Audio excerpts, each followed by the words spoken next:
Hello বন্ধুরা, আমি সাগর নীল। আপনারা সকলেই জানেন সৃজিত মুখোপাধ্যায়ের আপকামিং সিনেমা পদাতিক, যে ছবিটা মৃণাল সেনের বায়োপিক, এবং সেই ছবির মধ্যে আপনারা মৃণাল সেনের ভূমিকাতে অভিনয় করতে দেখতে পাবেন চঞ্চল চৌধুরীকে। এবার এই ছবিটা টিজার খানিকক্ষণ আগে রিলিজ করেছে। টিজারটা দেখবার জন্য আমি প্রচণ্ড বেশি এক্সাইটেড ছিলাম, কিন্তু যেটা আমি ফিল করেছি টিজারটা দেখে আপনার সঙ্গে সত্যি সত্যি সেটাই শেয়ার করছি।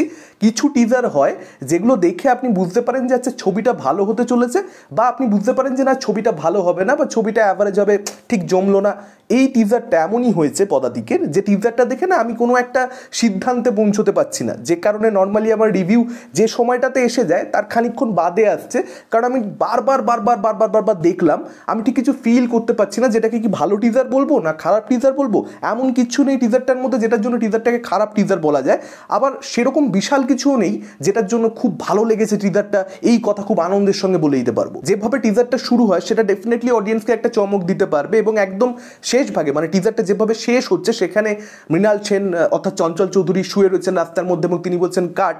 তো সেই জায়গাটা খুব স্মার্ট লাগে দেখতে। এমনিতে ওয়েল এডিটেড যে গানটা ইউজ করা হয়েছে সেই গানটা বেশ ভালো, এবং যেহেতু মৃণাল সেন এত বড় মাপের একজন পরিচালক, এরকম একটা লার্জার দ্যান লাইফ পার্সোনালিটি, যে কারণে সম্ভবত সৃজিত মুখোপাধ্যায় একটা লার্জার দ্যান লাইফ প্রেজেন্টেশন কিন্তু এখানে মৃণাল সেনের করেছেন। টিজারটা দেখে অন্তত পক্ষে সেরকমটা মনে হচ্ছে। টিজারের মধ্যে দেখবেন একদম ফার্স্ট যে শটটাতে আমরা মৃণাল সেনকে দেখতে পাই, সেখানে মৃণাল সেনকে ফলো শটে দেখা যাচ্ছে তিনি রাস্তার মধ্যে হাঁটছেন, এবং একদম টিজারটা এন্ড যেখানে হচ্ছে সেখানেও একটা রাস্তার মধ্যে একা সাদা পায়জামা পাঞ্জাবি পরে মৃণাল সেন হেঁটে আসছেন। এই ব্যাপারটার মধ্যেই কিন্তু হিরোইজম আমি ঠিক ওয়ার্ডটি ইউজ করতে চাইছি না, কিন্তু ডেফিনেটলি সেটা একটা লার্জার দ্যান লাইফ প্রেজেন্টেশন। টিজারের মধ্যে মৃণাল সেনের ছবির দৃশ্য আপনারা দেখতে পাবেন, ভালো করে খেয়াল করবেন। একটা সিন রয়েছে চালচিত্র, সেটাকে কিন্তু ইউজ করা হয়েছে, এবং মৃণাল সেনের ছবি মানে তার বায়োপিক যদি হয় সেক্ষেত্রে একটা রাজনীতি উঠে আসবে এই আশা আমি রাখবো। এখানে দেখবেন ব্যক্তিগত সংগ্রাম মৃণাল সেনের ছবি করবার ক্ষেত্রে তার স্ত্রীর ভয়েস ওভারে, অর্থাৎ যে ক্যারেক্টারটা এখানে প্লে করেছেন মনামি, তার ভয়েস ওভার আমরা শুনতে পাচ্ছি, এবং সেখানে তার ব্যক্তিগত সংগ্রাম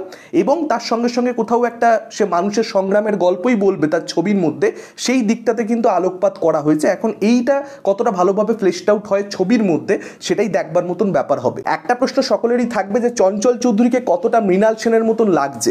এখন দেখুন, চঞ্চল চৌধুরী মৃণাল সেনের মতন দেখতে নয়, ফলত একদম একরকম লাগবে এটা আমাদের আশা করাও সত্যি বলতে উচিত নয়। মেকআপের কাজ ভালো হয়েছে, যেরকম হেয়ার স্টাইল দেওয়া হয়েছে কিংবা যেরকম কস্টিউম পরানো হয়েছে সেদিক থেকে তো মৃণাল সেন করেই তোলা হয়েছে, এবং চঞ্চল চৌধুরী একজন দারুণ অভিনেতা, সে তার জায়গা থেকে ভালো অভিনয় করবে, এই ব্যাপারে আমার কোনো রকম কোনো সন্দেহ নেই। সৃজিত মুখোপাধ্যায় একজন এমন পরিচালক যে তার অ্যাক্টর অ্যাক্ট্রেসদের কাছ থেকে ভালো অভিনয় সবসময় বের করে আনে, সেটার জন্য সে নোন, এবং সেই জিনিসটা সে চঞ্চল চৌধুরীর থেকেও বের করে আনবে, সে ব্যাপারে আমার কোনো রকম কোনো সন্দেহ নেই। এই কোলাবোরেশন একটা ভালো পারফরমেন্সই আমাদেরকে অফার করবে। কিন্তু হ্যাঁ, চঞ্চল চৌধুরীর অভিনয় দেখে তাকে যে খুব মৃণাল সেন মনে হচ্ছে এ কথা কিন্তু বলতে পারবো না। একজন অভিনেতা যে প্রচুর কাজ করেছে, অডিয়েন্স না তার হাসি, তার তাকানো সব কিছু খুব ভালোভাবে চিনে যায়। চঞ্চল চৌধুরীর ক্ষেত্রে অডিয়েন্সের সঙ্গে সেই জিনিসটা কিন্তু হয়েছে। এবার তার পরবর্তীতে তাকে নতুন কিছু করতে হবে, যেটার জন্য তাকে চঞ্চল চৌধুরী আর মনে হবে না, তাকে মৃণাল সেন মনে হবে। তো সেই জিনিসটা তিনি কতটা করতে পেরেছেন সেটা আমরা ছবিটা দেখলে বুঝতে পারবো। এই 3-4টে দৃশ্য দেখে টিজারের মধ্যে ঠিক কমেন্ট করা যায় না। আর অনেক সময় কি হয়, ডিরেক্টর অ্যাক্টর তারা নিজেদের মধ্যে আলোচনা করে নেয় যে আচ্ছা আমরা ওই মানুষটা এক্স্যাক্টলি হয়ে ওঠার চেষ্টা করব না, বরং আমরা একটা ভালো পারফরমেন্স অডিয়েন্সকে দেবো যেটা কনভিন্সিং হবে।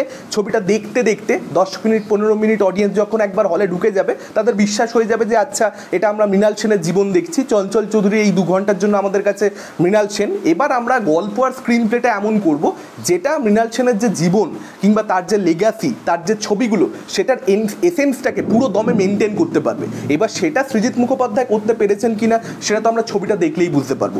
সেটা যদি হয়ে যায় সেক্ষেত্রে এই ছবিটার জন্য আর কোনো প্রবলেমই থাকবে না, সেটাই মেন জায়গা। টিজারের মধ্যে মনামির যে ভয়েস ওভার গীতা সেনের ভূমিকায় মৃণাল সেনের স্ত্রী, সেটা আমার খুব একটা ভালো লাগেনি। সেটা আর একটু যদি বেটার হতো, ভালো অভিনেত্রীকে কাস্ট করা হলে আমার মনে হয় যে সেটা ইম্প্যাক্টফুল হতে পারতো।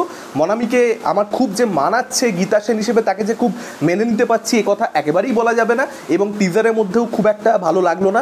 এখন দেখা যাক ট্রেলারের মধ্যে ছবির মধ্যে হতেই পারে অভিনেত্রী খুব ভালো একটা পারফরমেন্স দিলেন। যদি সেটা হয় সেক্ষেত্রে আমি যখন ট্রেলার রিভিউ করব কিংবা ছবি রিভিউ করব অবশ্যই তার প্রশংসা করব, কিন্তু আপাতত তাকে ভালো লাগছে না। আপনাদের কি মতামত, এই টিজারটা কীরকম কী লাগলো ডেফিনেটলি সেটা আমাদেরকে কমেন্ট করে জানাতে পারেন। এই ভিডিওটা ভালো লাগলে লাইক করতে পারেন, শেয়ার করতে পারেন। আমাদের চ্যানেল নতুন হলে চ্যানেলটাকে অবশ্যই সাবস্ক্রাইব করতে পারেন। আজকের মতন টাটা, চোখ রাখুন পরবর্তী ভিডিও।